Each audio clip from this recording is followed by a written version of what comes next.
This recipe is a butternut squash bisque. This is kind of a signature at Crop. Just really large chopped vegetables. We've got the butternut squash, carrots, celery, and onion. And I've simply started this with a little bit of butter, sauteed it lightly, and then instead of chicken stock, because this is a vegetarian version of this soup, I use an organic miso. It's a yellow miso. So essentially all this is right here is all the vegetables simmered for about 45 minutes till they just start to be tender. So using the XL in this application is pretty key because this soup, as you can see, is very, very hot. And one of the challenges in making bisques or purees is working with hot product because it will expand and it steams and you don't want to create a dangerous situation. So we're actually able to utilize the whole size of the blender. So this is 1.5 gallons, and you'll see that we're able to incorporate the entire recipe into the blender bowl and not have to compromise the size of the blender for what the recipe would actually yield. So you can see how beautiful that is. You've got all these large chunks.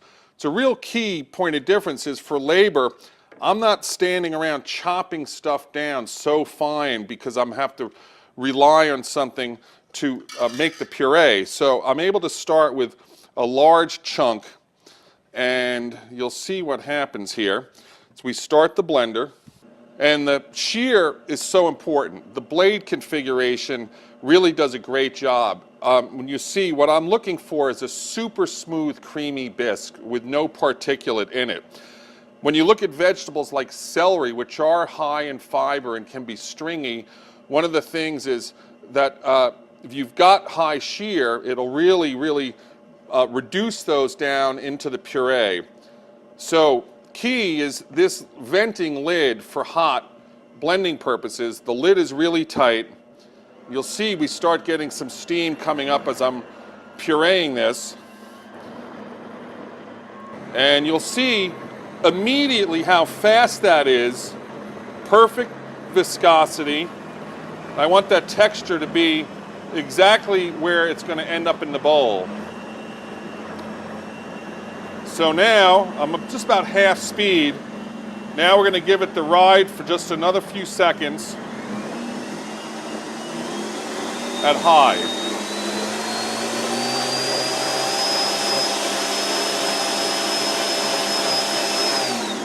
Okay, so now I'm going to finish with some seasoning. Now this is fresh sage leaves, squash and sage, great combination.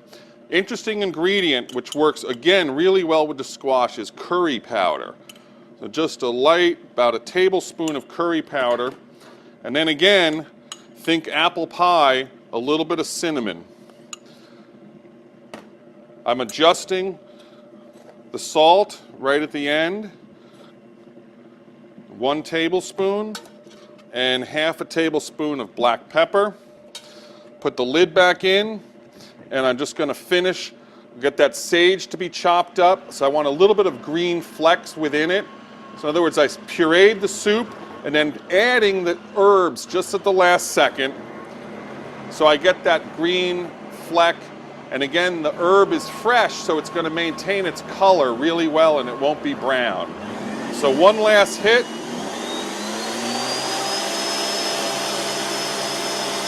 Look how beautiful that is.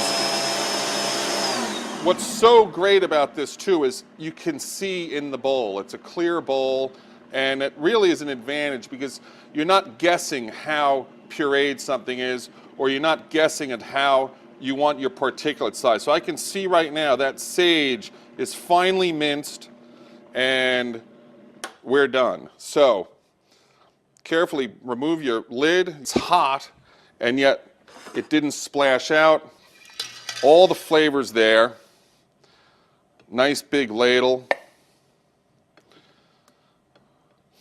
Oh, it smells amazing. The cinnamon and the curry just come up. That fresh sage pops up a little bit. And that is about as simple and as luscious as something could be. Butternut squash soup with carrots, celery, a little curry, and cinnamon. Thank you.